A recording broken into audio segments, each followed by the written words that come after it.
Hi everyone, it's the week 2 weekly review of the records that I've played this week. Just a big thank you as well for everyone who's tuned in, left likes and comments, really appreciate it. And if you have really enjoyed the records this week, please leave a like and subscribe and let me know in the comments, really appreciate it. But without further ado, let's get into it and let's review the records that I've done this week. So started off with Ugly Kid Joe Madman. I just really like this song. It's quite macabre though, about a madman shooting up Disneyland, one of the happiest places in the world. But it's just an awesome song. I remember when I went to Disneyland in 2004, I had this song in my head going all around it, and sort of understand with the security guards carrying assault rifles with them at all times. It is a bit of a strange place. But Ugly Kid Joe is just such an amazing band, coming out of the 90s grunge American bands with the like heavy guitars and like with Phil Crane's like awesome vocals. They're just a really cool band, and I just love this song. I actually picked this up as well. It's a single, but it's a DJ Advance copy, so I thought, oh, it's quite cool getting this because this was probably played in a rock club or a nightclub, and I picked this up as well. So I just thought it was really cool that I picked this up and it would have been played to like hundreds of people beforehand. So really pleased with this one. For day 2 this week, I picked Gypsy Rose by Cinderella.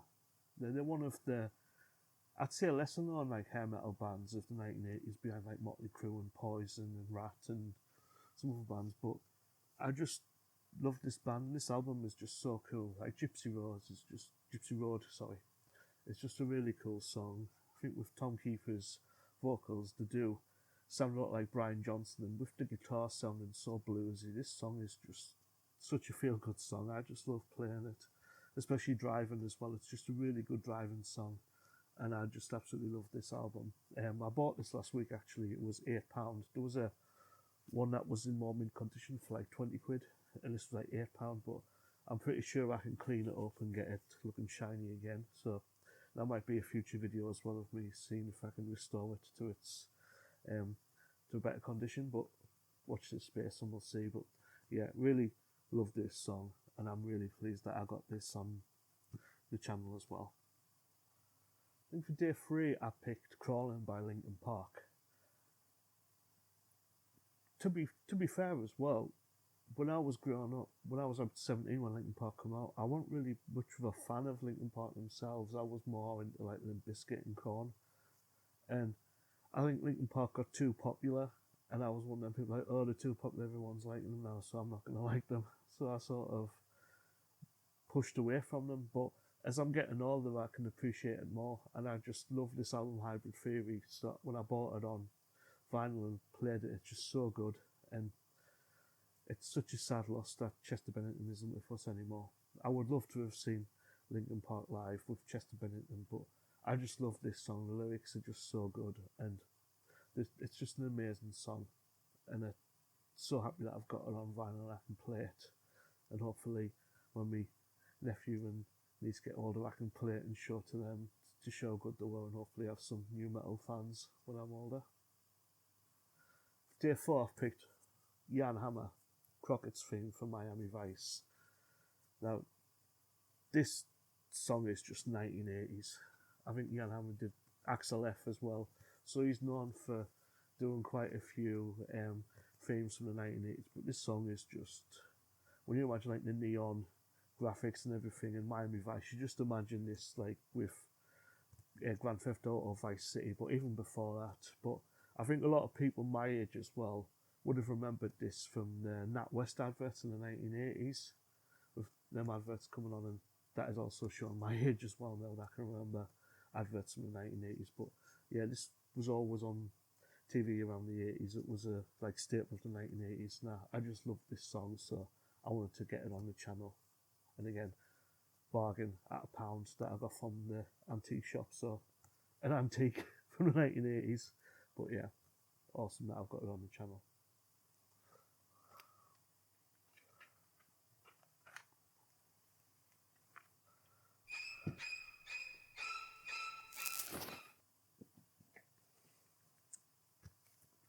I went for REM Day 6 and a track from Monster.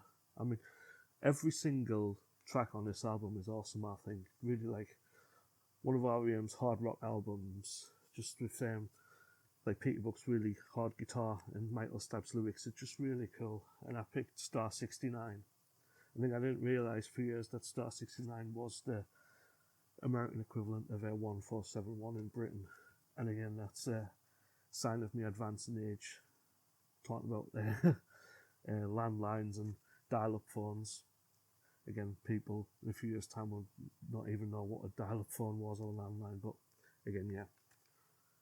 Awesome album, and like this song is so cool. Just like R.E.M., every album they brought out used to knock it out the park, and I think Monster is such a cool hard rock album from 1995. That's when they were at the peak. It's when they were still a 4-piece as well, when they had the original drummer as well. Just a really cool album, and I love this. And for Saturday as well, I chose Black Wonderful Life. Again, this is a 1980s staple song for me. When I imagine the 80s, I imagine this song. It was everywhere at the time. It was such a good song, and it's such a beautiful, haunting song as well. I think with the lyrics, I just absolutely love listening to this song, and with the video as well being in black and white. I want to do it in black and white on my channel as well. And he sadly passed away about 10 years ago in a car accident, which was so tragic, because I think it would have been such a resurgence these days, especially with Rick Astley and everyone. I think he could have had his career could have took off again, and this song is just an amazing song, and I just wanted to put it on and show, like, if people haven't heard of it before, how good it is, because again, it's another staple of the 1980s for me. And finally for this week, I chose another Bond theme, License to Kill. I wanted to choose A Harder Living Daylights. I ordered it, but it's not arrived yet. But I saw this in the shop, so I thought I'll pick that up just in case. Again, I really like this one. It was License to Kill. It was the first ever Bond song that there was no Ian Fleming story or Ian Fleming storyline in it. And I think you can really tell it's quite brutal with the gangsters and stuff at the beginning of what they do to Felix, and I think this song is just a really cool Bond song. It sort of goes back to the Connery style songs, but gives it a more 1980s feel to it at the same time. I just absolutely love this song. It's not my favourite, but it's one of my favourite Bond themes. And again, I like Timothy Dalton as Bond. A lot of people were a bit funny about him, but I think he's a really good James Bond.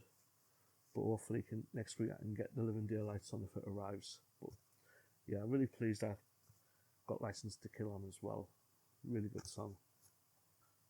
Okay, so that's it for this week's review. I hope you enjoyed the songs. I like to pick an eclectic mix of like pop, rock, old school, a little bit of everything. I have quite a eclectic taste in music, so hopefully there'll be a bit that everyone enjoys and likes. But let me know in the comments what you want to hear, and if I've got it and if you request it, I'll do it as always. But let me know in the comments where you're watching from as well. I'd like to know. And yeah, I really appreciate you watching, and if you like what I do, please like and subscribe. I'd really appreciate it. And next week's song's going to be really good as well. We've got a song about a spider, some seagulls, and about a song about a forest. So hope to see you then in that video. But if I don't see you then, happy listening and take care, and thank you so much for watching.